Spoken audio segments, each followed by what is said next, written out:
Assalamualaikum warahmatullahi wabarakatuh. Kami dari kelompok 12 yang beranggotakan saya, Maulana Miftahul Ridho, 2 Meliana Audinda Ramadhani, dan 3 Nurul Fiatul Laila akan mempresentasikan mengenai zakat perusahaan. Yang pertama yaitu dasar hukum zakat perusahaan syariah. Zakat perusahaan di dalam fikih muamalah tidak dijelaskan secara khusus, namun landasan hukum zakat pada perusahaan ini adalah nas-nas yang bersifat umum. Zakat perusahaan dianalogikan sebagai zakat perniagaan atau perdagangan. Pada prinsipnya, harta yang dibayarkan zakatnya nilainya haruslah sampai nisab, lebih dari kebutuhan pokok, bebas dari hutang, dan menjadi milik penuh pemiliknya. Namun, ketika yang menjadi muzaki adalah sebuah lembaga dengan beragam klasifikasi aset, kewajiban, dan kegiatan usaha, metode perhitungan zakat yang muncul pun menjadi beragam dengan tujuan menghasilkan angka pembayaran zakat yang optimal. Dalil diwajibkannya zakat sebagai salah satu rukun Islam, Allah sering menyebutkan mengenai kewajiban zakat tersebut di dalam Al-Quran. Di antaranya yaitu firman Allah dalam surat An-Nur ayat 56 yang berbunyi, Wa aqimis sholata wa atuz zakata wa atiur rasula la'allakum turhamun, yang artinya, dan dirikanlah sembahyang, turunkanlah zakat, dan taatlah kepada Rasul supaya kamu diberi rahmat. Pada ayat tersebut, perintah zakat disandingkan dengan perintah sholat, sebab keduanya merupakan bagian dari rukun Islam, di mana sholat adalah rukun Islam kedua dan zakat adalah rukun Islam ketiga. Kemudian dalil yang lain yang mewajibkan zakat adalah dalam surat Az-Zariyat ayat 19. Allah berfirman, wa fi amwalihim haqqul lisaili wal marhum, yang artinya, dan pada harta-harta mereka ada hak untuk orang miskin yang meminta dan orang miskin yang tidak meminta. Ayat di atas mengisyaratkan bahwa orang yang kaya harus menyadari di dalam hartanya terdapat hak orang-orang fakir miskin yang wajib ditunaikan. Selain itu, masih banyak lagi ayat-ayat yang menyebutkan secara gamblang mengenai kewajiban membayar zakat bagi perusahaan. Selanjutnya akan dijelaskan oleh teman saya. Baik, saya akan menjelaskan tentang tata cara pengeluaran zakat perusahaan. Harta perdagangan yang dikenakan zakat dihitung dari aset lancar usaha, dikurangi hutang yang berjangka pendek atau hutang yang jatuh tempo hanya 1 tahun. Jika selisih dari aset lancar dan hutang tersebut tidak mencapai nisab, maka wajib dibayarkan zakatnya. Maka yang dimaksud dengan harta perusahaan yang harus dizakati adalah 3 bentuk harta tersebut, dikurangi harta dalam bentuk sarana dan prasarana dan wajiban mendesak lainnya, seperti utang yang jatuh tempo atau yang harus dibayar saat itu juga. Untuk tata menghitung zakat perusahaan itu adalah 2,5% kali aset lancar dikurangi hutang jangka pendek. Contohnya seperti perusahaan A memiliki aset usaha senilai 2.000 juta dengan hutang jangka pendek senilai 500 juta. Jika harga emas saat ini 622.000 per gram, maka nisab zakat senilai 52.870.000, sehingga perusahaan A sudah wajib zakat atas perusahaannya. Zakat perusahaan yang perlu ditunaikan sebesar 2,5% kali 2.000 juta dikurangi 500 juta sama dengan 37.500.000. Baik, saya akan melanjutkan presentasi dari teman saya tadi. Saya akan menjelaskan tentang zakat dan investasi serta pengaruhnya terhadap investasi. Pada asalnya, harta zakat yang sampai ke tangan penguasa atau badan amil yang menggantikan tugas penguasa adalah segera dibagikan kepada yang berhak menerimanya.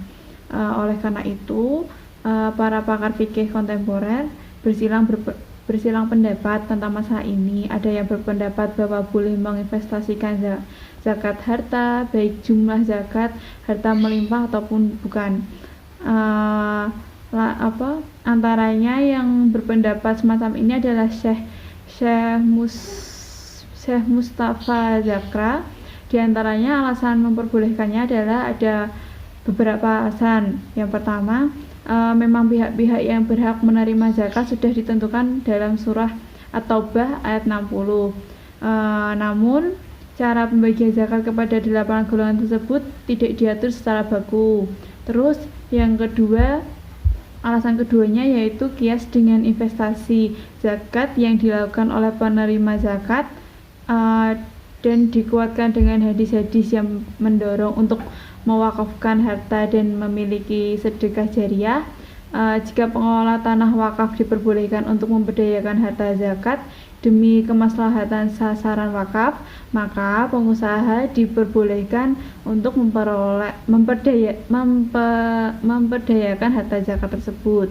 Terus alasan yang ketiga, kias dengan pengelola harta anak yatim yang diperbolehkan untuk menginvestasikan zakat tersebut, menginvestasikan harta anak yatim. Jika ini saja diperbolehkan padahal benar-benar hak milik si yatim, maka diperbolehkan untuk menginvestasikan harta zakat sebelum diserahkan kepada yang berhak menerimanya. Terus alasan yang keempat itu ada berdalih dengan logika. Meski pada asalnya hal ini tidak diperbolehkan, tetapi terdapat kebutuhan yang mendesak di zaman sekarang ini di dalam investasi zakat berarti mengamankan sumber-sumber finansial yang permanen untuk memenuhi kebutuhan mustahik yang semakin meningkat setiap harinya. Terus ada di sisi lain kan tadi kan yang memperbolehkannya, di sisi lain tuh ada yang melarang investasi zakat, misal Dr. Wabah Zuhaili. Alasan yang digunakan untuk mendukung pendapat ini tuh ada beberapa alasan. Yang pertama, investasi zakat dalam bidang industri, pertanian, dan perdagangan menyebabkan zakat tidak segera diterima oleh mustahik karena harus menunggu keuntungan yang didapatkan terlebih dahulu. Singkat kata, alasan ini menyebabkan perselisihan terhadap pendapat mayoritas ulama yang berpendapat bahwa zakat itu harus segera dibayarkan. Alasan yang kedua, investasi zakat segera diterima oleh para mustahik karena harus yang namanya investasi itu boleh jadi untung dan boleh rugi. Alasan yang ketiga, investasi zakat menyebabkan zakat tidak lagi dimiliki oleh individu, sehingga hal ini menyelisihi pendapat mayoritas ulama yang mensyaratkan kepemilikan individu dalam pembayaran zakat. Karena dalam Al-Quran surat At-Taubah ayat 60, Allah menyebutkan orang-orang yang berhak menerima zakat dan menggunakan huruf lam yang menunjukkan adanya hak kepemilikan bagi yang menerima zakat. Terus ya, alasan keempat, investasi zakat menyebabkan banyak harta zakat yang habis untuk keperluan administrasi penunjang jalannya investasi saja. Terus kajian investasi melalui zakat dapat dilihat dari dua sisi. Yang pertama, pengaruh kewajiban zakat terhadap investasi, dan yang kedua, pengaruh harta zakat ketika dikelola dengan pola investasi yang bersifat produktif. Untuk menggugurkan persamaan dengan penimbunan dari harta yang dapat diproduktifkan, kan tadi yang sebelumnya di dalam Islam sangat dilarang terjadinya penimbunan atau ihtikar. Seorang muslim tidak dimotivasi untuk menyimpan modal atau kekayaannya, dia harus mengembangkan modalnya untuk usaha-usaha ekonomi yang bersifat produktif. Nah, untuk menggugurkan tadi penimbunan harta yang terjadi tadi, maka ketika harta itu sudah sampai nisabnya, wajib dikeluarkan zakatnya. Apabila seseorang tetap menyimpan kekayaan tanpa menginvestasikannya, tetapi menimbunnya dalam berbagai bentuk, ia wajib mengeluarkan zakatnya sebagai kewajiban bagi hartanya. Hal ini dimasukkan bahwa kewajiban zakat sangat mendukung para penyimpan harta untuk mengaktifkan harta simpanan atau menginvestasikannya dengan cara yang bisa menambah daya produktivitas untuk ekonomi. Dari sisi lain, menginvestasikan harta zakat dalam usaha-usaha produktif, mengeluarkan zakat dengan menyalurkan dan memberikannya kepada fakir miskin dan mustahik lainnya merupakan tanggung jawab bagi orang kaya, karena zakat tidak hanya sekedar tanggung jawab kepada Allah, tetapi institusi zakat juga dapat dijadikan sebagai jaminan sosial, sehingga pemberian zakat tidak hanya sekedar untuk memenuhi keperluan mereka saja, tetapi dengan maksud untuk mengangkat nama mereka dari kefakiran dan kemiskinan kepada kelompok yang mampu atau kelas menengah.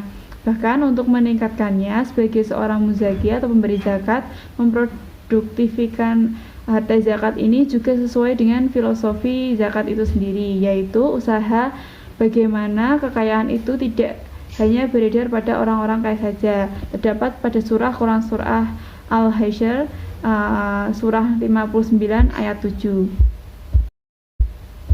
Sekian presentasi dari kelompok kami. Apabila ada kekurangannya kami mohon maaf.